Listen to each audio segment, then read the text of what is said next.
Olá, bom dia, estudantes. Desejo que estejam bem. Hoje faremos a leitura de mais um texto. Esse texto consta na página 35. Quero que façam a leitura atenta e respondam as questões no caderno Saberes e Aprendizagens.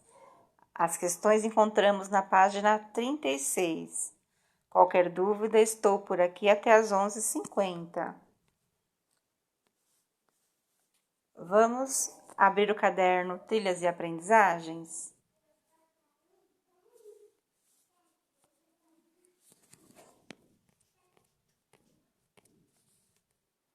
Página 35 e 36.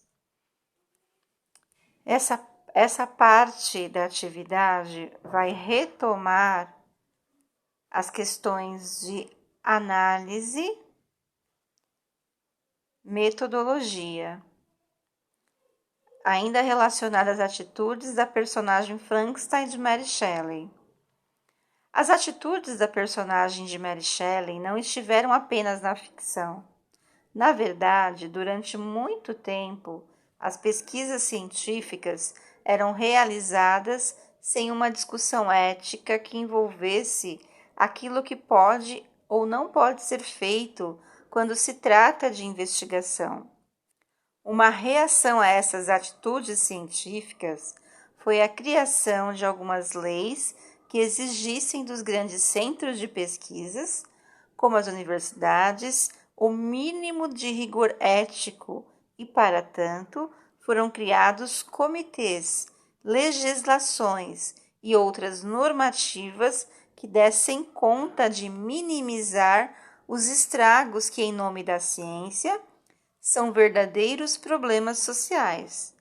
Juntamente comigo, com o professor ou professora de vocês, leiam um trecho da resolução número 466, de 12 de dezembro de 2012, do Ministério da Saúde, que regulamenta as pesquisas em nosso país. Nesse momento, nós estamos trabalhando com texto ficcional para trazer a vocês textos de lei. Lembra que nós estudamos sobre os textos de lei? Essas informações que constam na questão número 2 é para explicitar que há uma regulamentação, decretos, leis vigentes para nortear as atitudes dos cientistas. Por quê? Porque nem tudo podemos fazer em nome da ciência. Existe a ética, existem os valores humanos que precisamos levar em consideração no momento de pesquisa. E aí na atividade pede-se para que façamos a leitura. Especificamente esse texto nós vamos ler em conjunto, vou fazer a leitura para vocês. Artigo 3. Os aspectos éticos da pesquisa envolvendo os seres humanos. Esse artigo, ele foi criado especificamente, está dentro do trecho da resolução número 466, de 12 de dezembro de 2012, pelo Ministério da Saúde, que regulamenta as pesquisas em nosso país. É um texto regulamentador de pesquisas no Brasil. As pesquisas envolvendo os seres humanos devem atender aos fundamentos éticos e científicos pertinentes. 3.1. A eticidade da pesquisa implica em... E aí, retomando também as nossas aulas sobre o eixo linguístico verbo, o que eu conversei com vocês? Que os verbos nos textos de lei aparecem sempre no tempo presente para dar a universalidade da ação. Também aparecem no modo infinitivo, que são os verbos na sua forma original, como falar, cantar, dançar, implicar. Só para nós irmos relembrando os conceitos que estamos aprendendo. Voltando novamente aqui para o texto. Respeito ao participante da pesquisa em sua dignidade e autonomia. reconhecendo sua vulnerabilidade, assegurando sua vontade de contribuir e permanecer ou não na pesquisa por intermédio de manifestação expressa, livre e esclarecida. B. Ponderação entre riscos e benefícios, tanto conhecidos como potenciais, individuais ou coletivos, comprometendo-se com o máximo de benefícios e o mínimo de danos e riscos. Nessa questão B, nós podemos refletir sobre uma problemática que há em relação à receita de medicamentos para combater a Covid-19. Foi determinado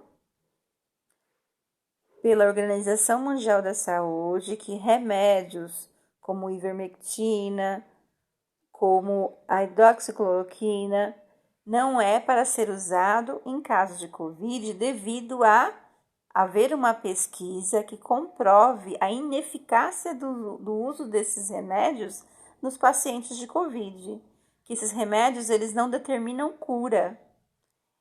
Então, o que previne a doença é a vacinação. O que eu quero dizer com isso? Que para ponderarmos os riscos e benefícios de uma pesquisa. Então, se foi pesquisado sobre um determinado medicamento e foi comprovado pelos cientistas, pela maioria dos cientistas, essa informação eu tenho que levar ela a sério, né? Acreditar na ciência, porque isso foi comprovado, foi usado a análise, foi usado a investigação, foi usado o aprofundamento do conhecimento através da leitura. Essa análise, essa investigação, levantamento de hipóteses foi feito por vários cientistas que sabem, que estudaram e têm uma metodologia, sabem como analisar esses dados para poder dizer para a população: olha, não há eficácia, não há comprovação de que o uso de determinado medicamento ajude no combate a uma determinada doença. Letra C. Garantia de que danos previsíveis serão evitados. E. D. Relevância social da pesquisa, o que garante a igual consideração dos interesses envolvidos, não perdendo o sentido de sua destinação socio-humanitária. 3.2.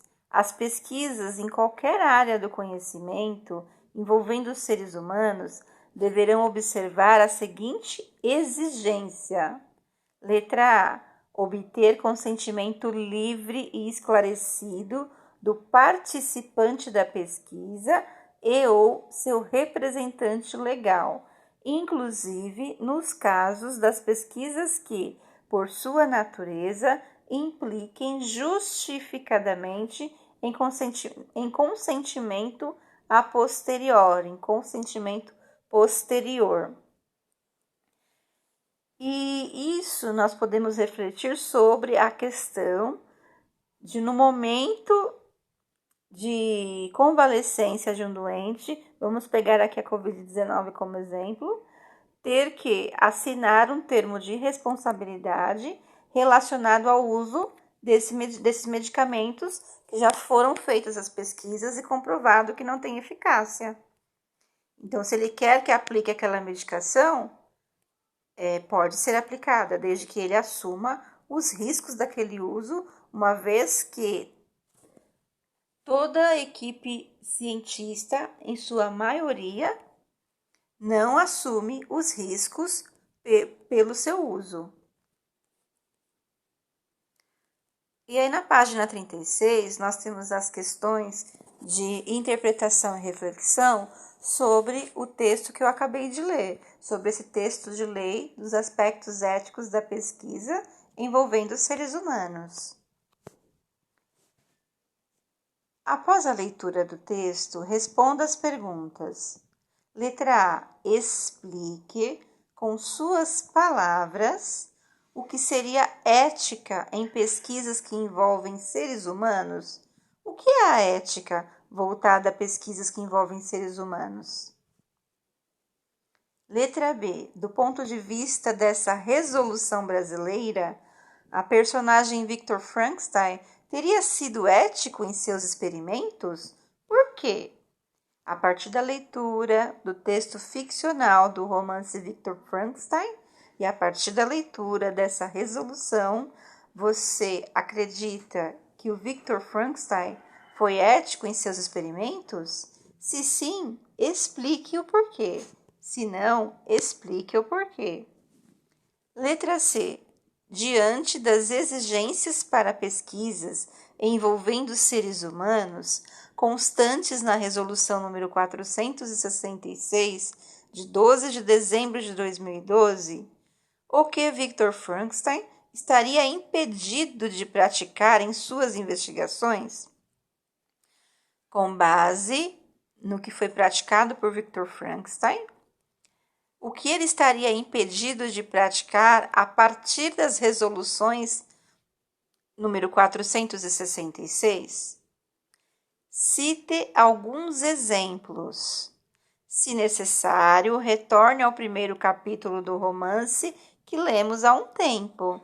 Lembra que eu falei, sempre que for necessário, é imprescindível, é fundamental que vocês façam sempre a releitura dos textos.